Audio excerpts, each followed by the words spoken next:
గోవింద గోవింద గోవింద గోవింద గోవింద గోవింద గోవింద గోవింద.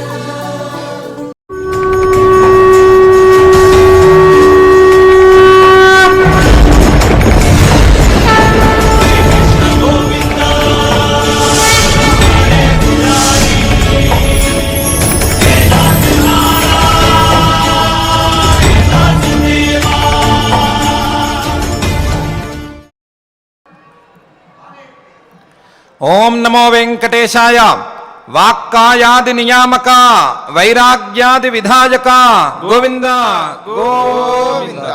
అహంకార విమోచక బ్రహ్మభావ సుకల్పక గోవింద గోవింద. దేశం భజేయం జన సంగహీనం కాయం చ వాచం యమయే యమాదౌ ధ్యానం చ యోగం సముపాశ్రయేయం త్వమేవ శాంతః సముపార్జయేయం అని అఖిలాండకోటి బ్రహ్మాండ నాయకుడు దేవదేవుడు శ్రీ వెంకటేశ్వర స్వామి వారిని భక్తిగా ప్రార్థించుకుంటూ శ్రీకృష్ణ పరమాత్మ అనుగ్రహించిన శ్రీమద్ భగవద్గీత గ్రంథము యొక్క అధ్యయన కార్యక్రమాన్ని ఈ శుభ సాయంకాల వేళ మనం ప్రారంభించుకుందాము. ప్రారంభంలో ఆచార్యుల వారితో కలిసి ప్రార్థనా శ్లోకాలను సంకల్పవాక్యాలను పఠించుకుని ఈ కార్యక్రమానికి శుభ సంకల్పం చేసుకుందాము. ఓం నమో వెంకటేశాయ. శ్రీ గురు ప్రార్థన. గురుర్బ్రహ్మ గురుర్విష్ణు గురుర్దేవో మహేశ్వరః గురుః సాక్షాత్ పరం బ్రహ్మ తస్మై శ్రీ గురవే నమః. శ్రీనివాస ప్రార్థన. శ్రీనివాస గుణోల్లాసం చిద్విలాసం మహౌజసం శేషాద్రిమస్తకావాసం శ్రీనివాసం భజామహే.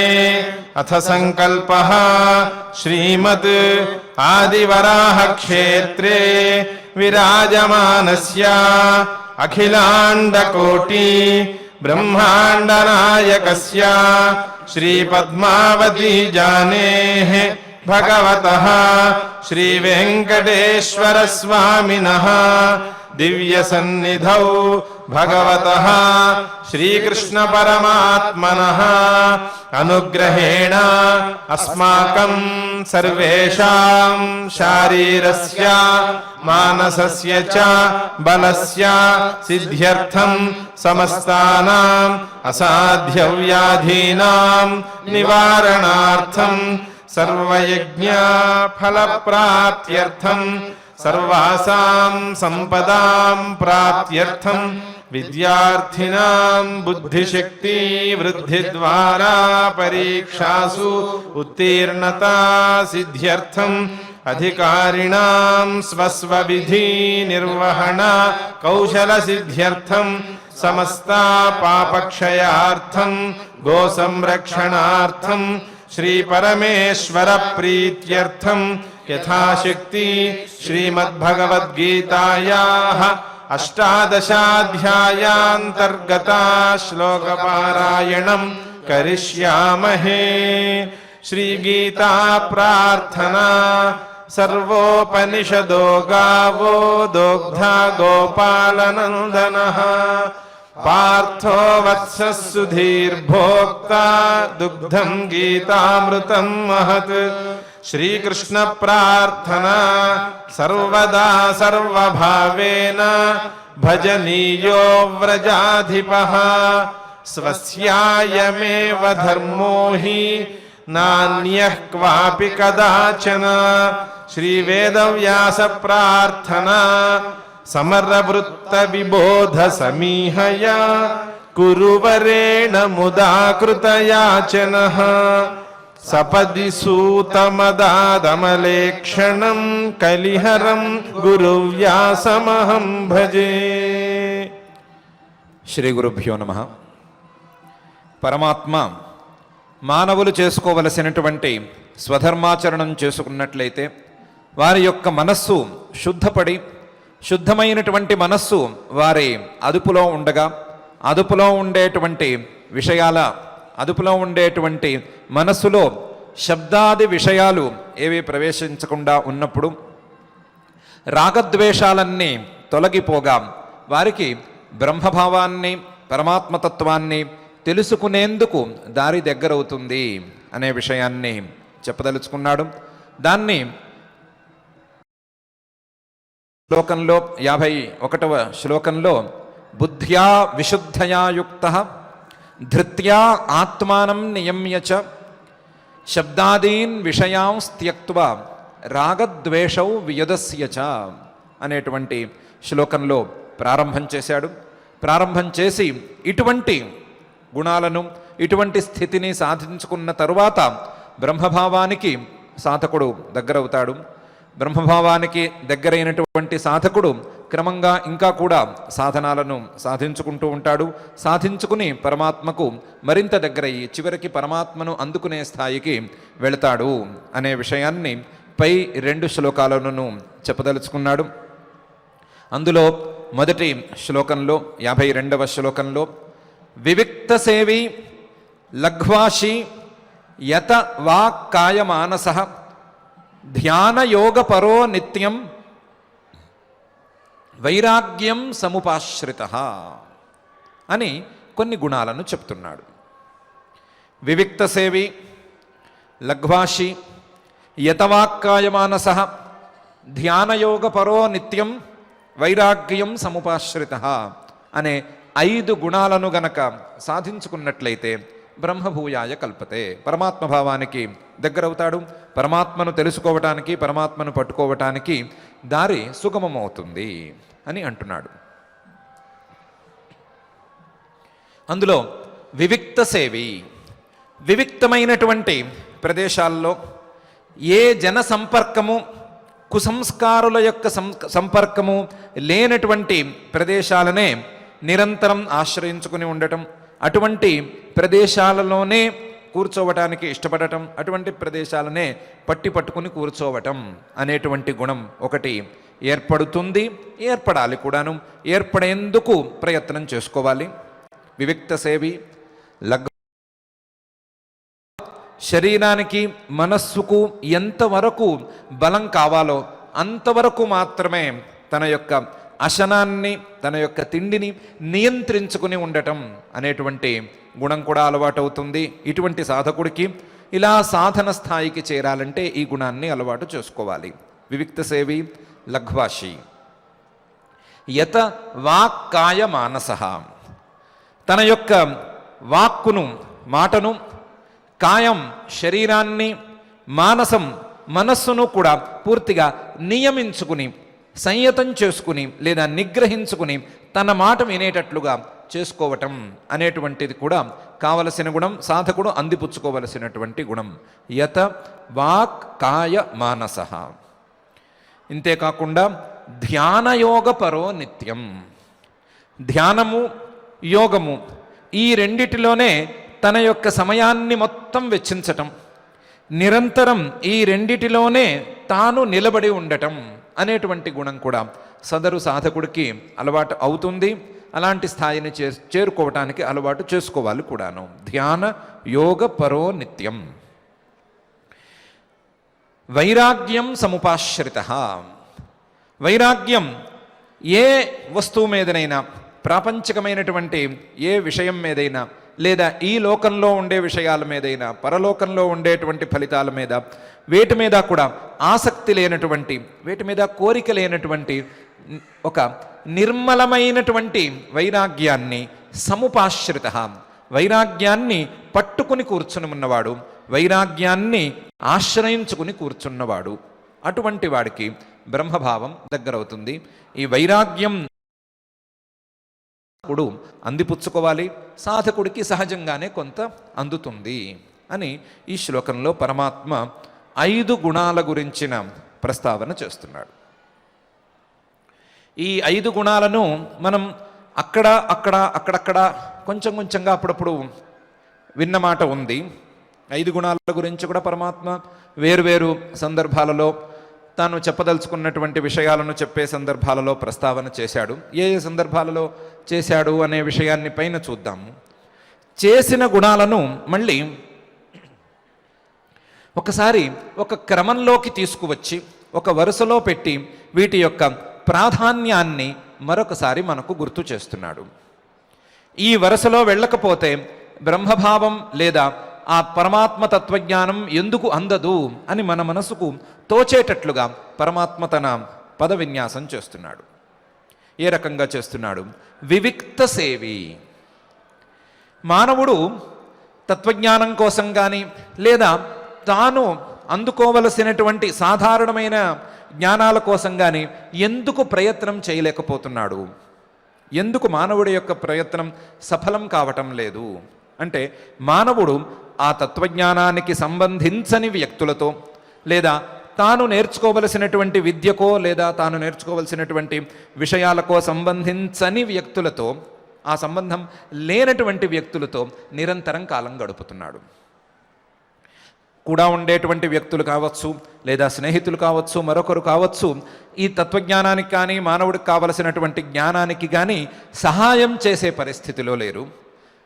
సదరు వ్యక్తులు వేరువేరు విషయాల మీదకు ఈ సాధకుణ్ణి ప్రోత్సహిస్తూ లాక్కెళ్ళిపోతున్నారు. వేరే వేరే విషయాల మీదకు మనస్సు మళ్ళేటట్టుగా చేస్తున్నారు. సాధకుడి యొక్క వ్యక్తిగతమైనటువంటి స్నేహాలు, సాధకుడి చుట్టూ ఉండేటువంటి జనసమ్మర్దం సాధకుడి యొక్క సాధనకు అనుకూలంగా లేదు. ఇది మానవుడికి ఉండేటువంటి ప్రధానమైన సమస్య. ఇది చదువుకునే పిల్లలకైనా కావచ్చు, లేదా సాధారణ స్థాయి ప్రయత్నం చేసుకునేటువంటి వాళ్ళకైనా కావచ్చు, లేదా తత్వజ్ఞానం కోసం సాధన చేసుకునేవారైనా కావచ్చు, ముగ్గురికి ప్రధానమైనటువంటి సమస్య. ఈ సమస్యను దాటటానికి, ఈ సమస్యను తప్పించుకోవటానికి పరమాత్మ చేస్తున్నటువంటి సూచన వివిక్త సేవి. ఏ రకమైనటువంటి కుసంస్కారులతోనో లేదా మనం సాధించదలుచుకున్నటువంటి లక్ష్యంతో సంబంధం లేని వ్యక్తులతోనో సంబంధం లేనటువంటి ప్రదేశంలో ఉండటం. మనం సాధించేటువంటి ప్రదేశం కుదిరితే మనలాంటి సాధకులు, మనకంటే పై స్థాయి సాధకులు, మనకు మార్గదర్శనం చేసేటువంటి సాధకులు ఉండే ప్రదేశం అయితే మంచిది. లేకపోతే ఎవరూ లేని నిర్జన ప్రదేశమైనా పర్వాలేదు. అంతేగాని మనల్నే కింద స్థాయికి గుంజేసేటువంటి వ్యక్తులు ఉండే ప్రదేశాలు వీటికి మంచివి కావు. కాబట్టి వివిక్త సేవి, వివిక్తమైనటువంటి జనసమ్మర్దం అంతగా లేని, కుసంస్కార సమ్మర్దం లేని, ఏమాత్రం డిస్టర్బెన్స్ లేనటువంటి వివిక్తమైన పవిత్రమైనటువంటి ప్రదేశాలనే ఎంచుకోవటం, ఆ ప్రదేశాలలోనే నిలబడటం, ఆ ప్రదేశాలనే ఇష్టపడటం అనేది సాధకుడికి ఉండవలసినటువంటి మొదటి లక్షణం. వివిక్త సేవి. వివిక్తమైన లేదా ఏకాంతమైన ప్రదేశాలలోకి వెళ్ళిన తర్వాత, ఏకాంతమైన ప్రదేశంలోకి వెళ్ళి ఏదో పిక్నిక్కి వెళ్ళినట్టుగానో వెళ్ళేటప్పుడు పెద్ద క్యారేజ్ లాంటిది ఏదో తీసుకెళ్ళి చక్కగా కడుపు నిండా తిన్న తర్వాత అక్కడ ఉండే చెట్టుకో లేదా గుహలో రాయికో చక్కగా ఆనుకుని నిద్రపోతే ఈ వివిక్త సేవిత్వానికి ఏమాత్రం ప్రయోజనం ఉండదు. కాబట్టి వివిక్త సేవి అనేది ప్రారంభించిన తర్వాత బాహ్యమైనటువంటి ప్రదేశాలలో పరిశుద్ధతను ఎంచుకున్న తరువాత శరీరాన్ని కూడా మాట వినేటట్లుగా తయారు చేసుకోవటం అనేది ప్రధానమైన అంశం. దానికి లఘ్వాషి అనేది సరి అయినటువంటి ఉపాయం.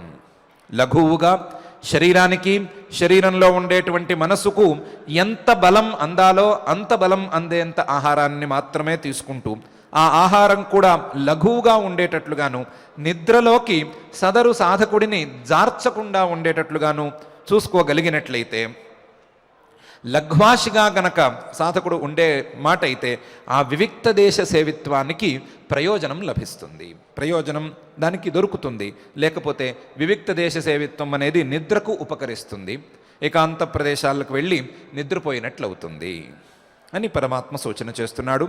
వివిక్త సేవి లఘ్వాషి.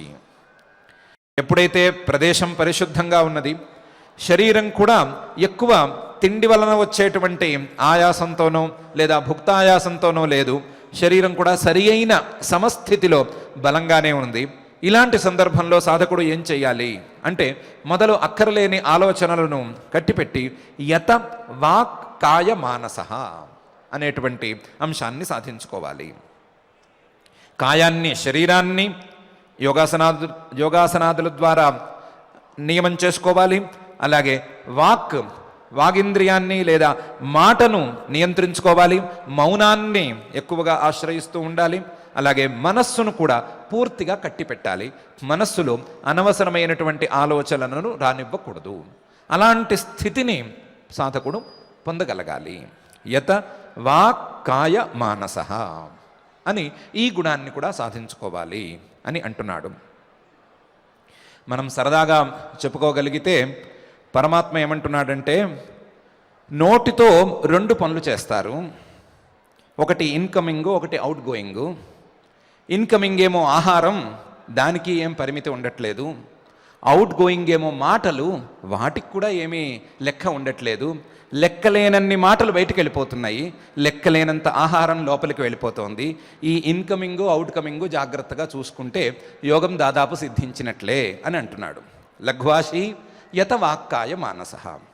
లోపలికి తీసుకునేటువంటి ఆహారాన్ని నియంత్రించుకుని బయటకు వెళ్ళేటువంటి మాటలను కూడా నియంత్రించుకోగలిగితే యోగం దాదాపు సిద్ధించినట్లే అని పరమాత్మ సూచన చేస్తున్నాడు. మానవులకు కొంచెం కష్టంగా ఉన్నా సరే ఈ 2 అంశాల మీద జాగ్రత్తగా ఉండాలి అని కూడా సలహా ఇస్తున్నాడు. లఘ్వాషి యత వాక్కాయ మానసః. శరీరము, ఇంద్రియాలు లేదా మనస్సు అన్నీ కూడా అదుపులోకి వచ్చినాయి. ప్రదేశం సవ్యంగా ఉంది. ఇలాంటి ప్రదేశంలో ఏం చెయ్యాలి అంటే ధ్యానయోగ పరో నిత్యం. వేరే ఏ పని చేయటానికి వీల్లేదు, వేరే ఏ ఆలోచన ఉండటానికి వీల్లేదు. ధ్యానాన్ని, యోగాన్ని ఈ రెండిటినీ సాధించుకోవాలి. ధ్యానయోగం ఒకటే అనుకోవచ్చు, లేదా ధ్యానం వేరు యోగం వేరు అని అనుకోవచ్చు. ధ్యానం అంటే పరమాత్మతత్వం మీదే తన యొక్క ఆలోచనలను సాగించుకునేటట్లుగా ప్రయత్నం చేసుకోవాలి. పరమాత్మతత్వం మీదే తన యొక్క ఆలోచనలు మళ్ళేటట్లుగా చూసుకోవాలి. రెండోది యోగం అంటే ఆ పరమాత్మతత్వం మీద తన యొక్క ఆలోచనల తాలూకు ఏకాగ్రత కుదిరేటట్లుగా చూసుకోవాలి. ఒకటి ఆలోచనలను మళ్లించుకోవటం, మరొకటి మళ్లించినటువంటి ఆలోచనలను నిలిపి ఉంచటం అనేటువంటి ధ్యానాన్ని, ఆ ధ్యానంతో పాటు వచ్చేటువంటి, ధ్యానంతో పాటు రావలసినటువంటి యోగాన్ని ఈ రెండిటినీ సాధించుకోవాలి. ధ్యాన యోగపరో నిత్యం. అది కూడా నిత్యం. వేరే ఏ పని పెట్టుకోవడానికి వీల్లేదు, వేరే ఏ ఆలోచన అక్కర్లేదు, ఏ ఆలోచన గురించినటువంటి ఆలోచన కూడా పనికిరాదు. కేవలం ధ్యానం, పరమాత్మతత్వం మీదకు తనకు ఉండేటువంటి ఆలోచనలన్నిటినీ మళ్లించుకోవటం, మళ్లించినటువంటి ఆలోచనలను ఏకాగ్రంగా నిలుపుకోవటం అనేటువంటి యోగం, ఈ రెండిటినీ సాధించుకోవటం, ఇదే పనిగా ఉండాలి. ధ్యాన యోగ పరః నిత్యం. ఈ ధ్యానయోగ పరత్వం, అందులోనూ నిత్యం ధ్యానయోగ పరః అనేటువంటి గుణం ఎలా లభిస్తుంది అంటే పరమాత్మ దానికి సమాధానం చెప్తున్నాడు. వైరాగ్యం సముపాశ్రితః. మనస్సు ఆయా వస్తువుల మీదకు, విషయాల మీదకు ఎందుకు మళ్ళుతోంది అంటే ఆయా విషయాల మీద, వస్తువుల మీద ఉండేటువంటి ఆశ లేదా కోరిక, రాగం, దాని వలన ఇష్టమైనటువంటి విషయాల మీదకు మనస్సు మళ్ళుతోంది. ఒకవేళ గనక ఆ విషయాల మీద నుండి కోరికను పూర్తిగా ఉపసంహరించుకోగలిగినట్లయితే, వైరాగ్యాన్ని సాధించుకోగలిగినట్లయితే ఆ విషయాల మీదకు మనస్సు మళ్ళేందుకు అవకాశమే ఉండదు. అవకాశం లేని స్థితిలో మనస్సును పరమాత్మతత్వం వైపు మళ్లించుకోవటానికి ఆస్కారం ఏర్పడుతుంది. మళ్లించిన మనస్సును నిలుపుకోవటానికి, ఏకాగ్రత కోసం ప్రయత్నం చేసుకోవటానికి కూడా అవకాశం లభిస్తుంది. కాబట్టి వైరాగ్యం సముపాశ్రితః. వైరాగ్యం సంపన్న అని కానీ, వైరాగ్యం సంపాద్య అని కానీ పరమాత్మ అనటం లేదు. వైరాగ్యం సముపాశ్రితః అని అంటున్నాడు. మానవులు వస్తువులను, ఆ వస్తువుల మీద ఉండేటువంటి కోరికలను పట్టుకుని వేళ్లాడటం అనే స్వభావాన్ని పెంచేసుకున్నారు. వస్తువులను పట్టుకుని వేళ్లాడతారు, ఆ వస్తువుల మీద ఉండేటువంటి కోరికలను కూడా పట్టుకుని వేళ్లాడతారు, వాటి మీదే కాలక్షేపం చేస్తారు. అలా కాకుండా ఒక్కసారి ప్రయత్నం చేసి చూసుకుంటే, వైరాగ్యాన్ని పట్టుకుని వేళ్లాడితే, వైరాగ్యాన్ని పెంచుకుంటే, వైరాగ్యమే నాకు కావాలి అనే భావనను గనక మనసులో పెంచుకుంటే ఫలితాన్ని వారే చూసుకోగలుగుతారు. కాబట్టి వైరాగ్యం సముపాశ్రితః. వైరాగ్యాన్ని దగ్గరగా చూసుకోవాలి, దాన్ని యొక్క ఫలితాన్ని ఒకసారి అనుభవించాలి, అనుభవించి దాన్ని పట్టుకుని వెళ్ళాడాలి. వైరాగ్యాన్ని పట్టుకుని వెళ్ళాడాలి. విషయాలను, వస్తువులను, వాటి మీద ఉండేటువంటి కోరికలను పట్టుకుని వెళ్ళాడకూడదు. ఇలా గనక వైరాగ్యం సముపాశ్రిత అనే స్థితి గనక సాధకుడికి వచ్చినట్లయితే అతనికి ధ్యాన యోగం తప్పకుండా కుదురుతుంది.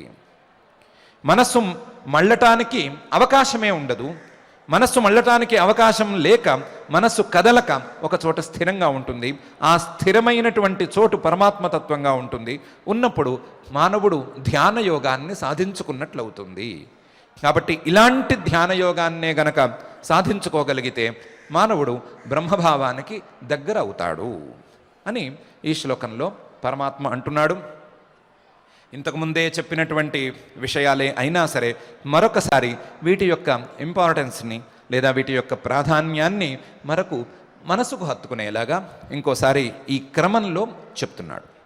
అందులోనూ లఘ్వాషి యతవాక్కాయమానసః దగ్గర ఉండేటువంటి ప్రాధాన్యాన్ని పరమాత్మ గట్టిగా అభిప్రాయపడుతున్నాడు.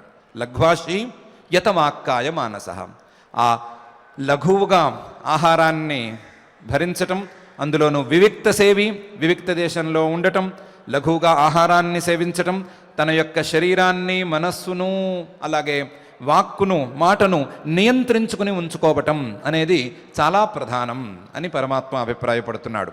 ఇవి గనక సవ్యంగా లేకపోతే పెద్దగా ప్రయోజనం లేదు అని కూడా అంటున్నాడు. లఘ్వాషి సరిగ్గా లేకపోతే, యతవాక్కాయమానసః లేకపోతే ప్రయోజనం పెద్దగా ఉండదు అని పరమాత్మ సూచన చేస్తున్నాడు. ఒక గురువుగారు వేదాంత పాఠాలు చెప్తూ ఉండేవారు. ఆయనకి చెప్పటం అనేది పాపం చాలా ఇంట్రెస్ట్ ఉండేటువంటి ఏరియా.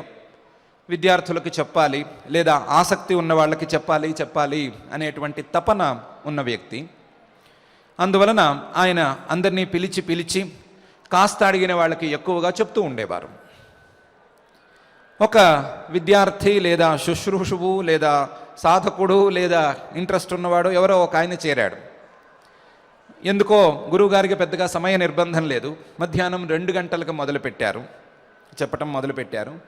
సహజ ధోరణిలో 2 గంటల నుంచి 2 గంటల పాటు 4 వరకు చక్కగా చెప్పారు. 2 గంటల పాటు చాలా విస్తారంగా, వచ్చినవాడు కొత్తవాడు కాబట్టి అర్థమయ్యే విధంగా చాలా రకాలుగా చెప్పారు. 2 గంటల తర్వాత ఆపారు. ఆపి, ఏం నాయనా నేను చెప్పింది ఎలా ఉంది, నీకు అర్థమైందా లేదా నీకు సరిగ్గా వెళ్ళిందా లేదా, ఎలా ఉంది చెప్పు అని అడిగారు. అడిగితే ఎంతవరకు అవకాశం కోసం ఎదురు చూస్తున్నాడు సదరు సాధకుడు. వెంటనే అన్నాడు, స్వామి పాఠం ఏదో బాగున్నట్టే ఉంది, మీ మాటలు అవి వెళుతున్నట్టున్నాయి, ఫ్లో బాగానే ఉంది, ఇబ్బంది ఏం లేదు, కానీ 2-3 ప్రాబ్లమ్స్ ఉన్నాయి, కొన్ని ఇబ్బందులు ఉన్నాయి. ఏంటంటే మీరు ఎట్ ఏ స్ట్రెచ్ 2 గంటల సేపు కొట్టేస్తున్నారు, 2 గంటల సేపు ఇబ్బందిగా ఉంటుంది. మీరు మధ్యలో ఒక చిన్న బ్రేక్ ఇచ్చి ఒక కప్పు టీ గనక ఇప్పించేస్తే మీ పాఠం చాలా బాగుంటుంది. మధ్యలో ఒక టీ కప్పు కావాలి, 2 అంటే అప్పుడే మధ్యాహ్నం 1 గంటకి లంచ్ చేసి వచ్చి కూర్చుని ఉంటాము. 2 మొదలు పెడుతున్నారు, 4 వరకు ఇది వెళుతోంది. 3 అయ్యేసరికి నాలిక పిచ్చపిచ్చలాడిపోతోంది.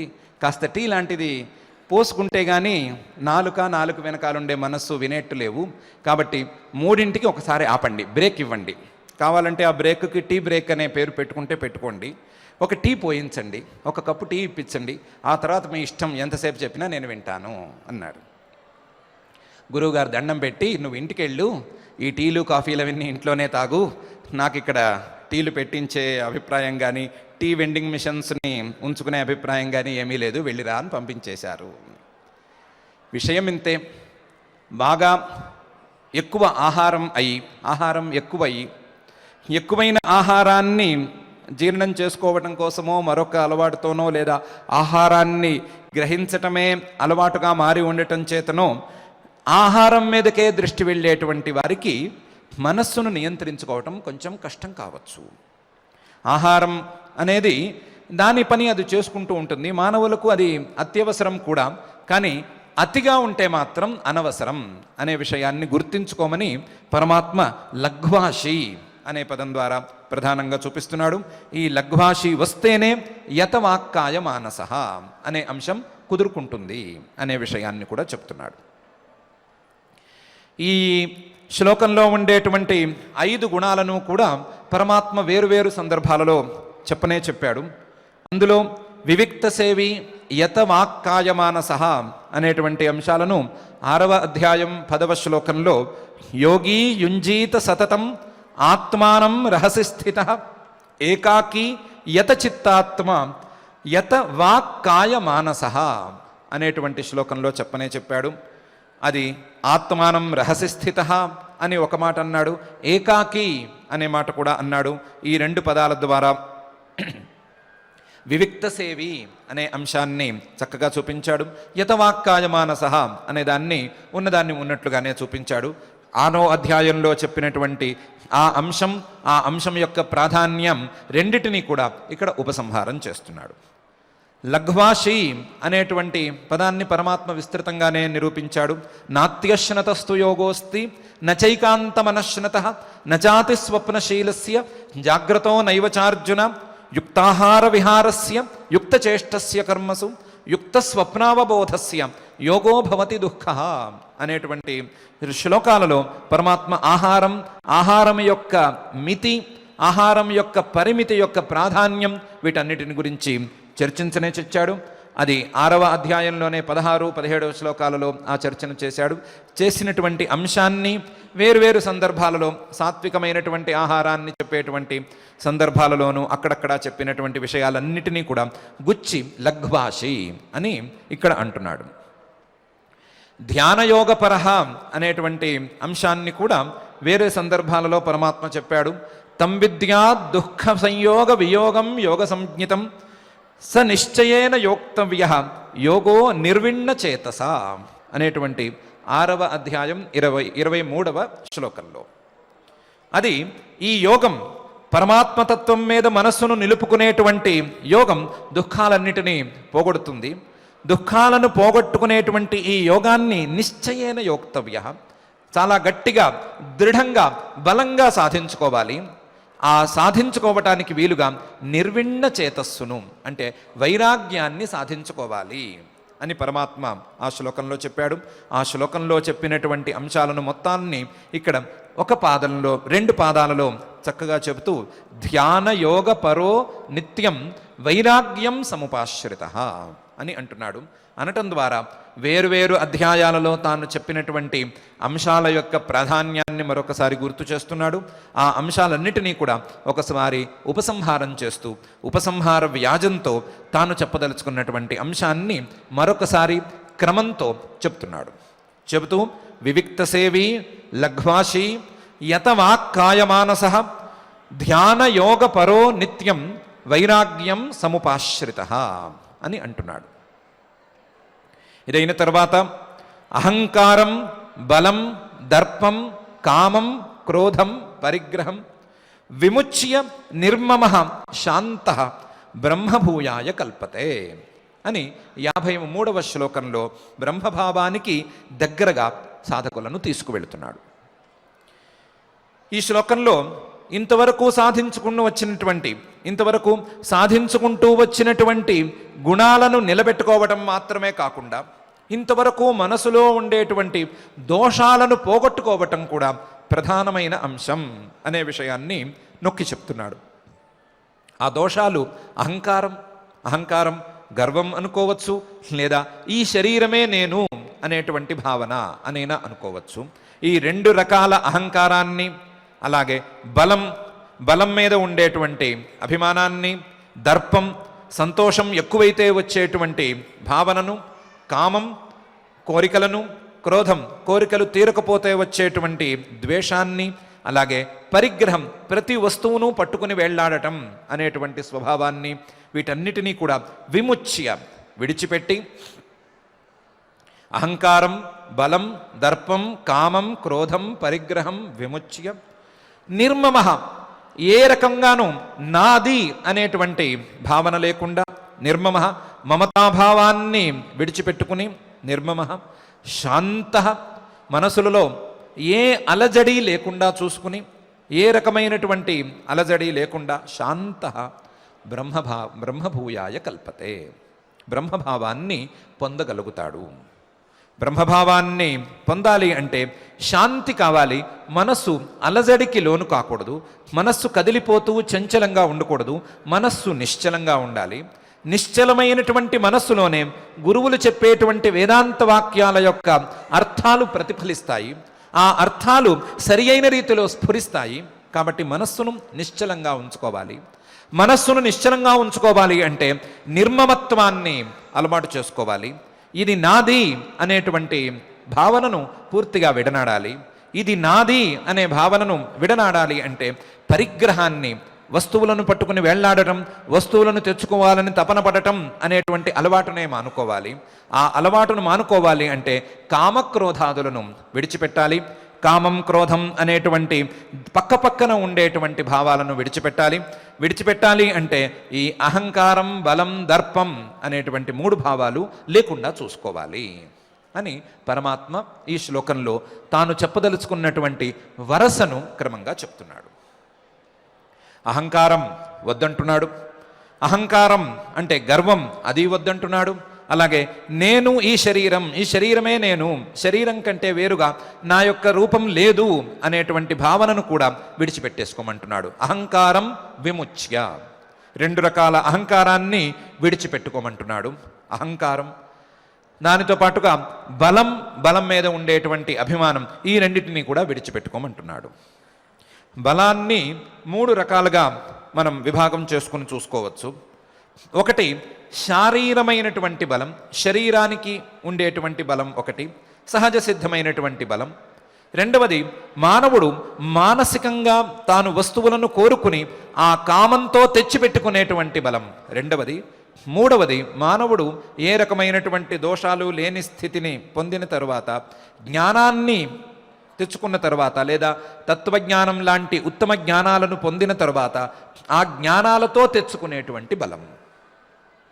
శరీరంతో సహజంగా వచ్చేటువంటి బలం అది సహజ సిద్ధమైనటువంటి బలం కాబట్టి దాన్ని ఎవరూ ఏమీ చేయలేరు. జ్ఞానబలం అనేది మానవులు సాధించుకుని తీరాలి గనక, తస్మాత్ బ్రాహ్మణ పాండిత్యం నిర్విద్య బాల్యేన తిష్ఠాసేత్, జ్ఞానబలభావేన తిష్ఠాసేత్ అని ఉంది గనక ఆ జ్ఞానబలాన్ని కూడా సాధించుకుని తీరాలి, దాన్ని కాదనుకోవడానికి వీల్లేదు. కానీ కామరాగ బలం లేదా మనసులో తెచ్చిపెట్టుకున్నటువంటి బలం, ఉగ్గపెట్టుకునేటువంటి బలం, ఈ బలాన్ని మాత్రం విడిచిపెట్టుకోవాలి. మనసులో తాను కొన్ని వస్తువులను కోరుకుని ఆ కోరుకున్నటువంటి వస్తువులన్నీ సాధించుకునేదాకా సాధించుకునే ప్రయత్నాన్ని బిగపెట్టుకునేటువంటి బలం, తన కోరికలను వదిలిపెట్టుకోలేనటువంటి మొండితనంతో కూడినటువంటి బలం, ఈ బలాన్ని మాత్రం సాధకుడు విడిచిపెట్టి తీరాలి. అందువలన బలం విముచ్య, ఈ బలం సాధకుడికి పూర్తిగా వ్యతిరేక దిశలో పనిచేస్తుంది. ఈ బలం ద్వారా సాధకుడు ఏమీ పొందలేడు. కాబట్టి ఈ బలాన్ని విడిచిపెట్టుకోవాలి. శారీరకమైన బలం ఉంచుకోవలసిందే, జ్ఞానబలం సాధించుకోవలసిందే, కానీ ఈ కామరాగ బలం విడిచిపెట్టుకోవాలి అని పరమాత్మ స్పష్టంగా చెప్తున్నాడు. బలం విముచ్య, దర్పం విముచ్య అని కూడా అంటున్నాడు. దర్పం అంటే సంతోషం పెరిగిన తర్వాత, సంతోషం ఎక్కువైపోయిన తర్వాత, లేదా నేనేదో సాధించాను అనేటువంటి తృప్తి పెరిగిన తర్వాత వచ్చేటువంటి భావన. నేనేదో సాధించాను అనేది ప్రాథమిక స్థాయిలో అనుకూలంగా సంతోషరూపంగా కనిపిస్తుంది. ఈ భావన ఎక్కువ అవ్వగా నేనే సాధించానుగా మారిపోతుంది. నేను తప్ప ఎవరూ సాధించలేరు, వేరెవరైనా సాధించినా దీనికి విలువ లేదు అనే స్థాయికి ఈ భావన ఎగబాకుతుంది. ఎగబాకినప్పుడు దీని పేరు దర్పంగా మారిపోతుంది. ఇంతకుముందు హర్షంగానో లేకపోతే తృప్తిగానో ఉండే పేరు దర్పం అని మారిపోతుంది. ఈ దర్పం దాకా వెళ్ళేటువంటి ఈ భావనల యొక్క వరసను పూర్తిగా విడిచిపెట్టుకోవాలి, దర్పాన్ని పూర్తిగా విడిచిపెట్టుకోవాలి అని పరమాత్మ ఈ మాటలో స్పష్టంగానే చెప్తున్నాడు. దానికి సూచకంగా తన యొక్క మనసులో ఉండేటువంటి స్మృతి వాక్యాన్ని కూడా మనకు సూచన చేస్తున్నాడు. హృష్టో దృప్యతి దృప్తో ధర్మమతిక్రామతి అని. హృష్ట తాను సాధించుకున్నటువంటి సాధనల ద్వారా మానవుడు సంతోషాన్ని పొందుతాడు. పొందిన సంతోషాన్ని క్రమక్రమంగా దర్పంగా మార్చుకుంటాడు. మార్చుకున్న తర్వాత హృష్టో దృప్యతి, దర్పవంతుడవుతాడు. ఈ దర్పం గనక ఒకసారి మనసులో ప్రవేశిస్తే మానవుడు ధర్మాన్ని అతిక్రమించడం వెంటనే జరిగేటువంటి పని. దృప్త ధర్మం అతిక్రామతి.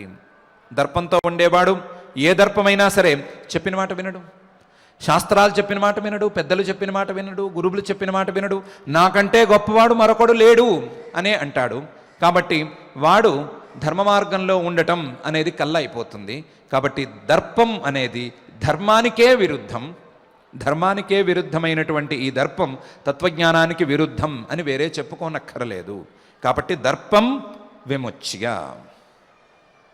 అహంకారం, బలం, దర్పం వీటన్నిటితో పాటు మనకు మొదటి నుంచి వస్తూ ఉన్నటువంటి జంట కామక్రోధాలు లేదా రాగ ద్వేషాలు. ఈ జంట కూడా ఏమాత్రం అనుకూలమైనది కాదు. ఇటు కామము కాదు, కామం వికటిస్తే వచ్చేటువంటి క్రోధము అనుకూలమైనది కాదు అనే విషయాన్ని పరమాత్మ ఎన్నో అధ్యాయాలుగా చెప్పుకుంటూ వస్తున్నాడు. కాబట్టి ఈ రెండిటిని కూడా విముచ్య, కామం క్రోధం విముచ్య, విడిచిపెట్టుకోమని సలహా ఇస్తున్నాడు.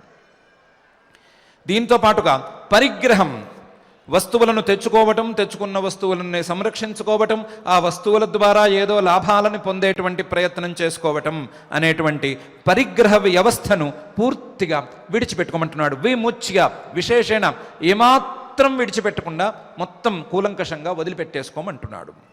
పరిగ్రహం విముచ్య. అహంకారం, బలం, దర్పం, కామం, క్రోధం, పరిగ్రహం విముచ్య. నిర్మమః, ఏమీ లేవు, కోరుకునేవేమీ లేవు, పట్టుకునేవేమీ లేవు, నేను అనేది ఏదీ లేదు. కాబట్టి నాది అనే భావనకు ఆస్కారం లేదు, నాది అనే భావనకు ఈ దశలో అవకాశమే లేదు. కాబట్టి నిర్మమహాగా నిర్మమ భావాన్ని సాధించుకోమని సలహా ఇస్తున్నాడు. నేను అనేది ఉంటే నాది అనేది ఏర్పడుతుంది. నేను అనేది విడిచిపెట్టుకోమన్నాం కాబట్టి నాది అనేది విడిచిపెట్టినట్టే అవుతుంది.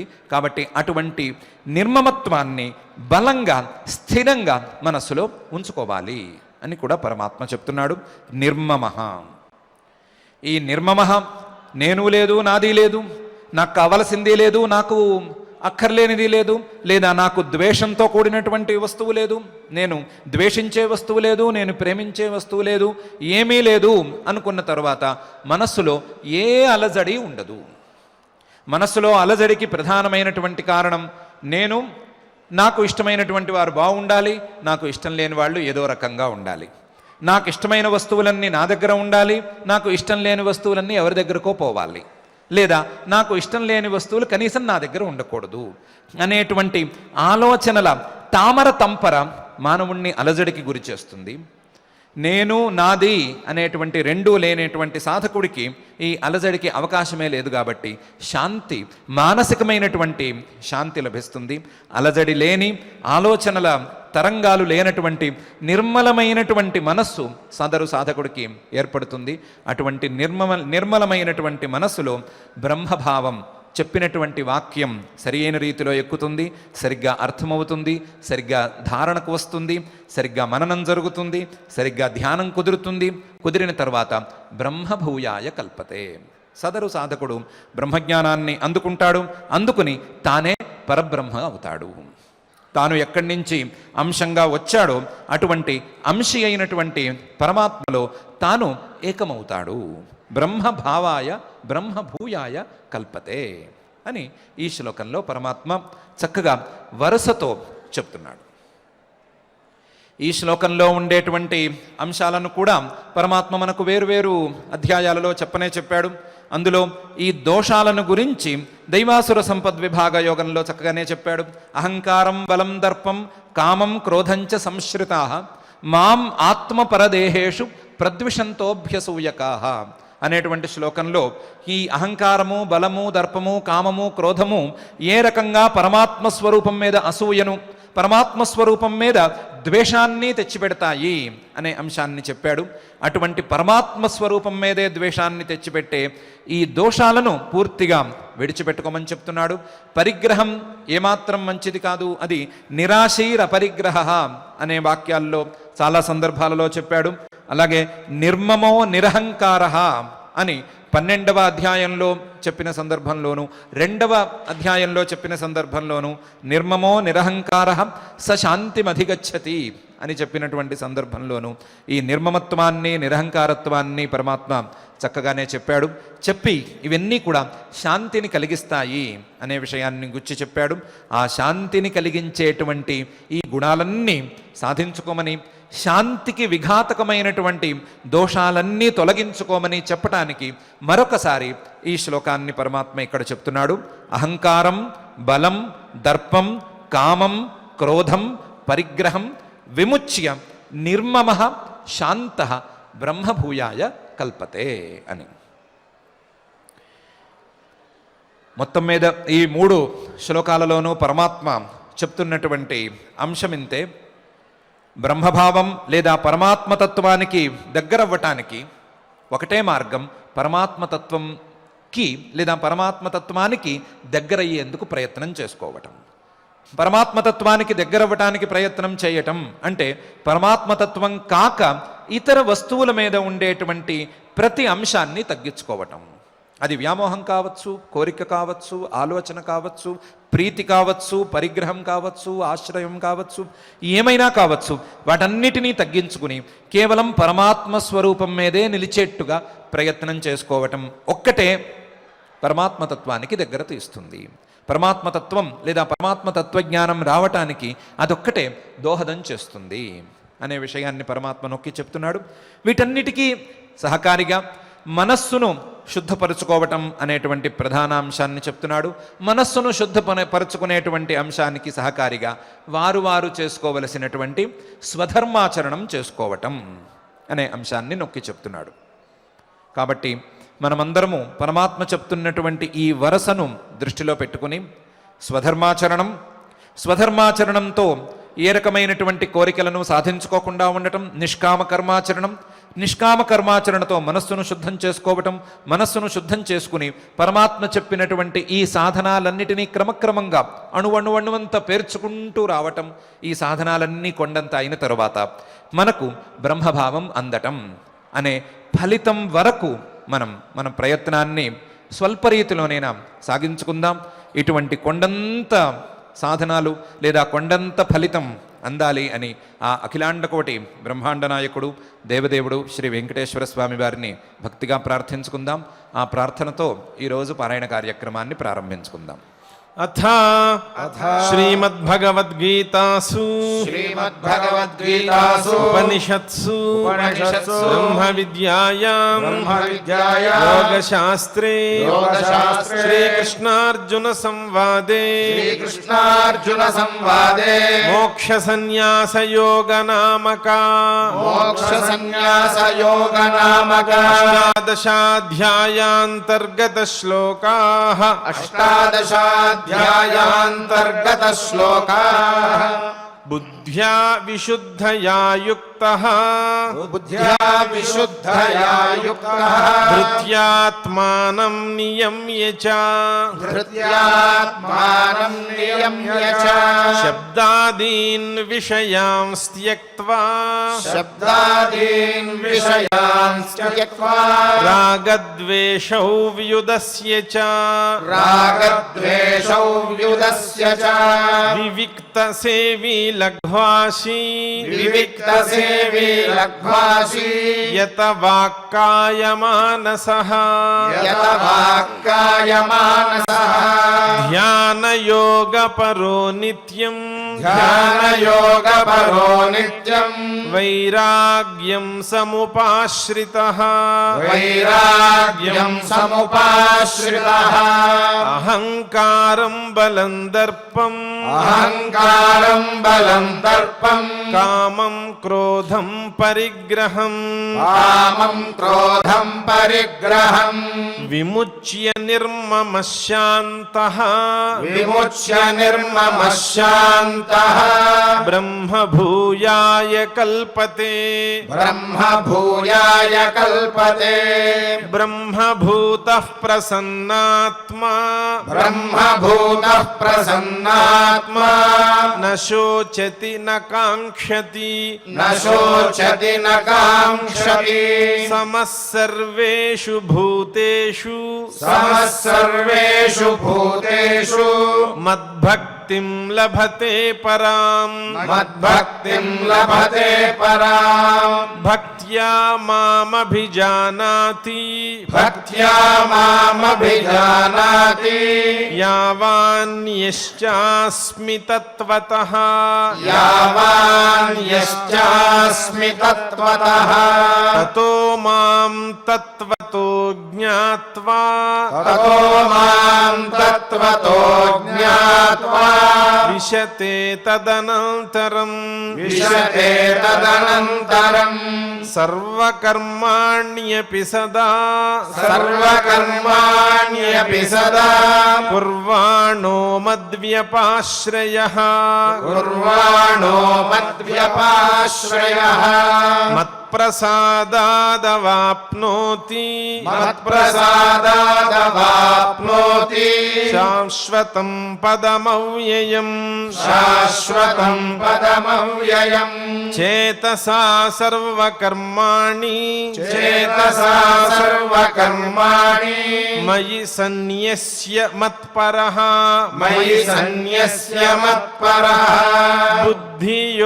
బుద్ధియోగముపాశ్రిత్య బుద్ధియోగముపాశ్రిత్య మచ్చిత్తః సతతం భవ మచ్చిత్తః సతతం భవ మచ్చిత్తః సర్వదుర్గాణి మచ్చిత్తః సర్వదుర్గాణి మత్ప్రసాదాత్ తరిష్యసి మత్ప్రసాదాత్ పరిష్యసి అథ చేత్వమహంకారాత్ అథ చేత్వమహంకారాత్ న శ్రోష్యసి వినంక్ష్యసి న శ్రోష్యసి వినంక్ష్యసి యదహంకారమాశ్రిత్య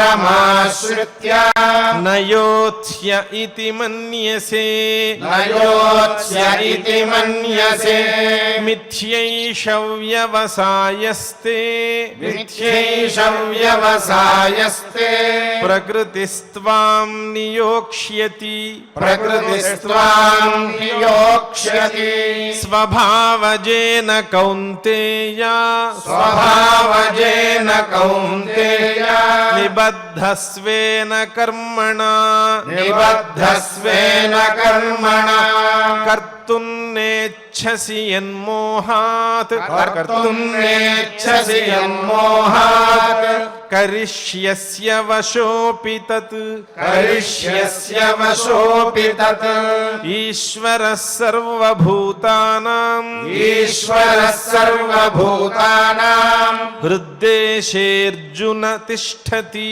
హృద్దేశేర్జున తిష్ఠతి భ్రామయన్ సర్వభూతాని భ్రామయన్ సర్వభూతాని యంత్రారూఢాని మాయయా యంత్రారూఢాని మాయయా తమేవ శరణం గచ్చ తమేవ శరణం గచ్చ సర్వభావేన భారత సర్వభావేన భారత తత్ప్రసాదాత్ పరాం శాంతిం తత్ప్రసాదాత్ పరాం శాంతిం స్థానం ప్రాప్స్యసి శాశ్వతం స్థానం ప్రాప్స్యసి శాశ్వతం ఇతి తే జ్ఞానమాఖ్యాతం ఇతి తే జ్ఞానమాఖ్యాతం గుహ్యాద్ గుహ్యతరం मया गुह्यात् गुह्यतरं मया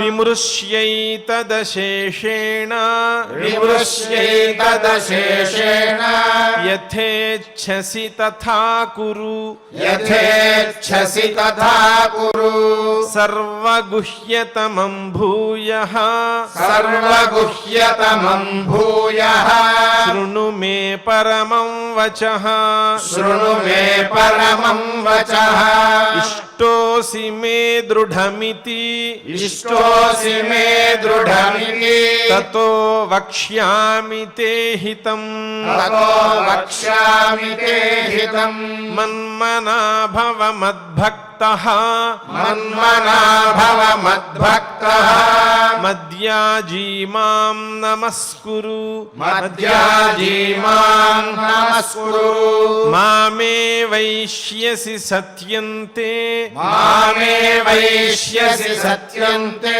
प्रतिजाने प्रियोऽसि मे प्रतिजाने प्रियोऽसि मे सर्वधर्मान् परित्यज्य सर्वधर्मान् परित्यज्य मामेकं शरणं व्रज मामेकं शरणं व्रज अहं त्वा सर्वपापेभ्यः अहं त्वा सर्वपापेभ्यः मोक्षयिष्यामि मा शुचः मोक्षयिष्यामि मा शुचः इदं ते नातपस्काय इदं ते नातपस्काय न भक्ताय कदाचन न भक्ताय कदाचन न चाशुश्रूषवे वाच्यम् न चाशुश्रूषवे वाच्यम् न च मां योऽभ्यसूयति न च मां योऽभ्यसूयति य इदं परमं गुह्यम् य इदं परमं गुह्यम् मद्भक्तेष्वभिधास्यति मद्भक्तेष्वभिधास्यति भक्तिं मयि परां कृत्वा भक्तिं मयि परां कृत्वा मामे वैष्यत्य संशयः मामे वैष्यस्य संशयः न च तस्मान् मनुष्येषु न च तस्मान् मनुष्येषु कश्चिन्मे प्रियकृत्तमः कश्चिन्मे प्रियकृत्तमः भविता न च मे तस्मात् भविता न च मे तस्मात् अन्यः प्रियतरो भुवि अन्यः प्रियतरो भुवि अध्येष्यते च य इमम् अध्येष्यते च य इमम् धर्म्यं संवादमावयोः धर्म्यं संवादमावयोः ज्ञानयज्ञेन तेनाहम् ज्ञानयज्ञेन तेनाहम् इष्टस्यामिति मे मतिः इष्टस्यामिति मे मतिः श्रद्धावाननसूयश्च श्रद्धावाननसूयश्च शृणुयादपि यो नरः शृणुयादपि यो नरः सोऽपि मुक्तः शुभान् लोकान् सोऽपि मुक्तः शुभान् लोकान् प्राप्नुयात् पुण्यकर्मणाम् प्राप्नुयात् पुण्यकर्मणाम् कच्चिदेतच्छ्रुतं पार्थ कच्चिदेतच्छ्रुतं पार्थ त्वयैकाग्रेण चेतसा त्वयैकाग्रेण चेतसा कच्चिदज्ञानसम्मोहः कच्चिदज्ञानसम्मोहः प्रनष्टस्ते धनञ्जय प्रनष्टस्ते धनञ्जय अर्जुन उवाच अर्जुन उवाच नष्टो మోహస్మృతిర్లబ్ధా నష్టో మోహస్మృతిర్లబ్ధా త్వత్ప్రసాదాన్మయాచ్యుత త్వత్ప్రసాదాన్మయాచ్యుత స్థితోస్మి గత సందేహః స్థితోస్మి గత సందేహః కరిష్యే వచనం తవ కరిష్యే వచనం తవ సంజయ ఉవాచ సంజయ ఉవాచ ఇత్యహం వాసుదేవస్య ఇత్యహం వాసుదేవస్య పార్థస్య చ మహాత్మనః పార్థస్య చ మహాత్మనః సంవాదమిమమశ్రౌషం సంవాదమిమమశ్రౌషం అద్భుతం రోమహర్షణం అద్భుతం రోమహర్షణం వ్యాసప్రసాదాచ్ఛ్రుతవాన్ వ్యాసప్రసాదాత్ శ్రుతవాన్ ఏతద్గుహ్యమహం పరం ఏతద్గుహ్యమహం పరం యోగం యోగేశ్వరాత్ కృష్ణాత్ యోగం యోగేశ్వరాత్ కృష్ణాత్ సాక్షాత్ కథయత స్వయం సాక్షాత్ కథయత స్వయం రాజన్ సంస్మృత్య సంస్మృత్య రాజన్ సంస్మృత్య సంస్మృత్య సంవాదమిమమద్భుతం సంవాదమిమమద్భుతం కేశవార్జునయోః పుణ్యం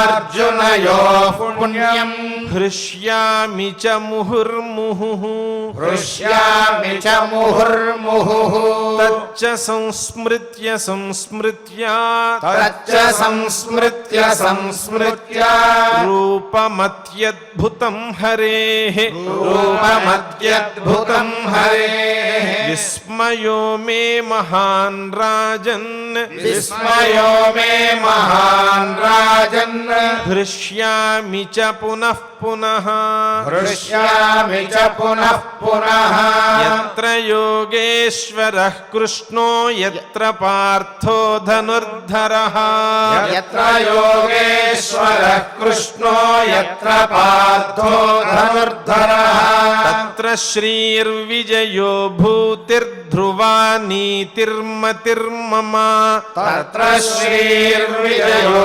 భూతిర్ధ్రువా నీతిర్మతిర్మమ ఇది శ్రీమద్భగవద్గీతాసు ఇది శ్రీమద్భగవద్గీతాసు ఉపనిషత్సు ఉపనిషత్సు బ్రహ్మ విద్యాయాం బ్రహ్మవిద్యాయాం యోగశాస్త్రే యోగశాస్త్రే కృష్ణార్జున సంవాదే శ్రీకృష్ణార్జున సంవాదే మోక్ష సన్యాస యోగ నామక మోక్ష సన్యాస యోగ నామక అష్టాదశాధ్యాయాంతర్గత శ్లోకాః అష్టాదశాధ్యాయాంతర్గత శ్లోకాః మోక్ష సన్యాస యోగం అనే పేరు కలిగినటువంటి అష్టాదశాధ్యాయంలో 18వ అధ్యాయంలో చివరి భాగంగా ఉన్న 28 శ్లోకాలను శ్రద్ధగా పారాయణం చేసుకున్నాం. ఇప్పుడు శ్రీకృష్ణ నామావళితో నామ సంకీర్తనం చేసుకుని ఈ కార్యక్రమాన్ని సద్గుణం చేసుకుందాం.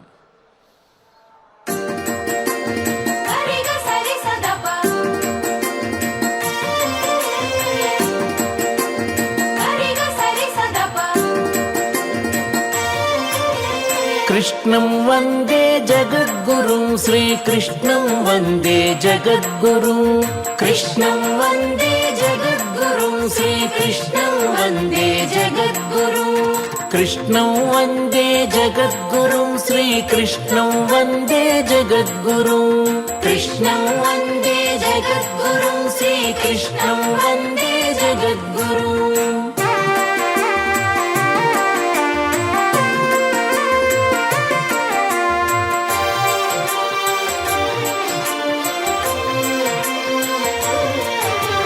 श्रीनिवास हरि कृष्णा कृष्णा श्रीकर शुभकर कृष्णा कृष्णा श्रीनिवास हरे कृष्णा कृष्णा श्रीकर शुभकर कृष्णा कृष्णा श्रितजन पालक कृष्णा कृष्णा श्री सति रमण कृष्णा कृष्णा श्रितजन पालक कृष्णा कृष्णा श्री सति रमण कृष्णा कृष्णा कृष्णं वन्दे जगद्गुरुं श्रीकृष्णं वन्दे जगद्गुरुं कृष्णं वन्दे जगद्गुरुं श्रीकृष्णं वन्दे जगद्गुरुं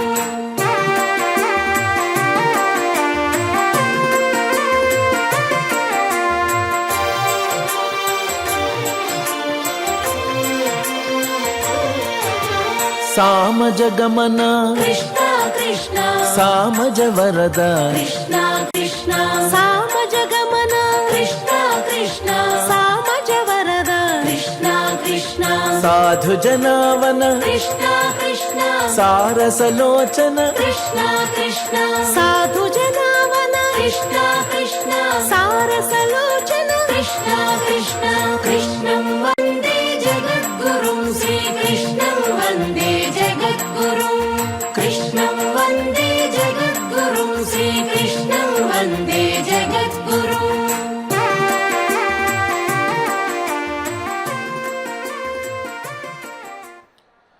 నామ సంకీర్తన కార్యక్రమం తరువాత ఆచార్యుల వారితో కలిసి మంగళ శ్లోకాలను చదువుకుని ఈ కార్యక్రమానికి మంగళ సమాప్తినిద్దాం. यत्र योगेश्वरः कृष्णो यत्र पार्थो धनुर्धरः तत्र श्रीर्विजयो भूतिर्ध्रुवा नीतिर्मतिर्मम अथ क्षमा प्रार्थना यदक्षरपदभ्रष्टं मात्राहीनं च यद्भवेत् तत्सर्वं क्षम्यतां देव नारायण नमोऽस्तु ते. अथ भगवत्समर्पणम् कायेन वाचा मनसेन्द्रियैर्वा बुद्ध्यात्मना वा प्रकृते स्वभावात् करोमि यद्यत् सकलं परस्मै नारायणायेति समर्पयामि. अथ लोकक्षेम प्रार्थना सर्वे भवन्तु सुखिनः सर्वे सन्तु निरामयाः सर्वे भद्राणि पश्यन्तु मा कश्चित् दुःखभाग् भवेत्. अथ मङ्गलं श्रियः कान्ताय कल्याणनिधये निधयेऽर्थिनाम् श्रीवेङ्कटनिवासाय श्रीनिवासाय मङ्गलम्.